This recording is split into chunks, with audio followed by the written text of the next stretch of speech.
Hare Krishna, Srila Prabhupada ki Jai. Welcome to ISKCON New Mahavan Nourishing the Soul series.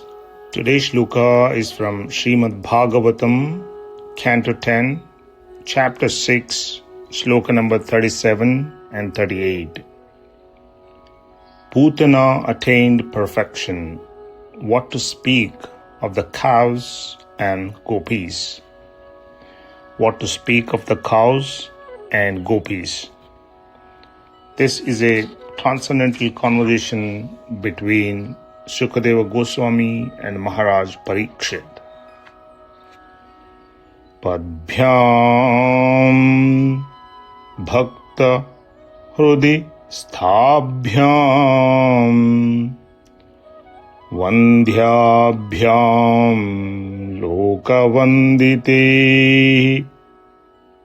Angam yasyaha samakramya Bhagavan api tat sthanam Yatu dhanyapi sa swargam Avapa Janani Gatim Krishna Bhukta Sthanakshiraham Kim Ugavo Anumataraham Padbhyam Lo Padbhyam Bhakta Hrudisthabhyam Padbhyam Bhakta Hrudisthabhyam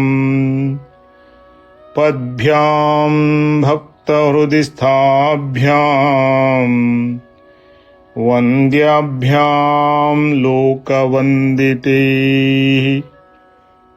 Vandyabhyam Lokavandite Vandyabhyam Lokavandite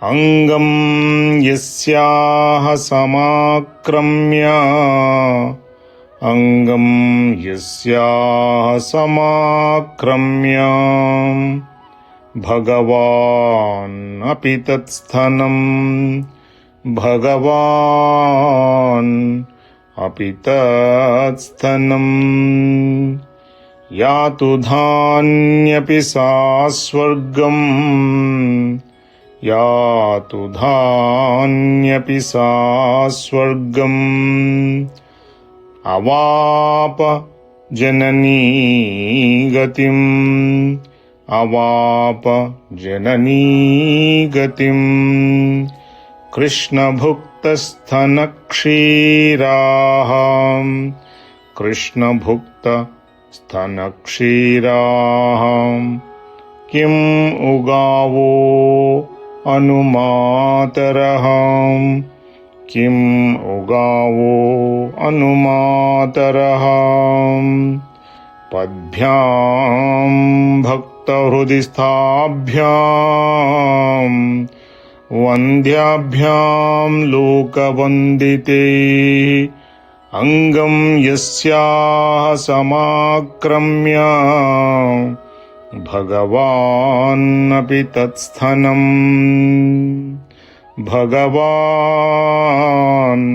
api tat sthanam Yatu dhanyapi sa swargam Avapa janani gatim Krishna bhukta sthanakshiraha Krishna bhukta sthanakshiraham Kim ugavo anumataraham. Translation by His Divine Grace A.C. Bhaktivedanta Swami Srila Prabhupada. The Supreme Personality of Godhead Krishna is always situated within the core of the heart of the pure devotees and is always offered prayers by such worshipable personalities as Lord Brahma and Lord Shiva. Because Krishna embraced Putana's body with great pleasure and sucked her breast, although she was a great witch, she attained the position of a mother in the transcendental world and thus achieved the highest perfection.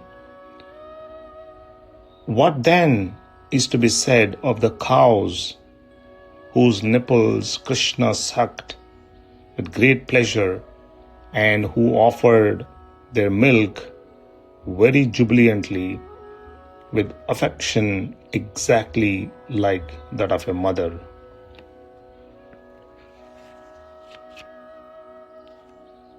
Padbhyam bhaktarudisthabhyam Vandhyabhyam lokavandite Angam yasyaha samakramya Bhagavan api tatsthanam Yatu dhanyapi saswargam Avapajanani gatim Krishna bhuktasthanakshiraa Kim ugavo anumataraha Kim ugavo anumataraha. Please like and follow ISKCON New Mahavan on Facebook, Instagram, YouTube for your daily soul nourishment. Hare Krishna, Krishna Krishna, Hare Hare, Hare Rama,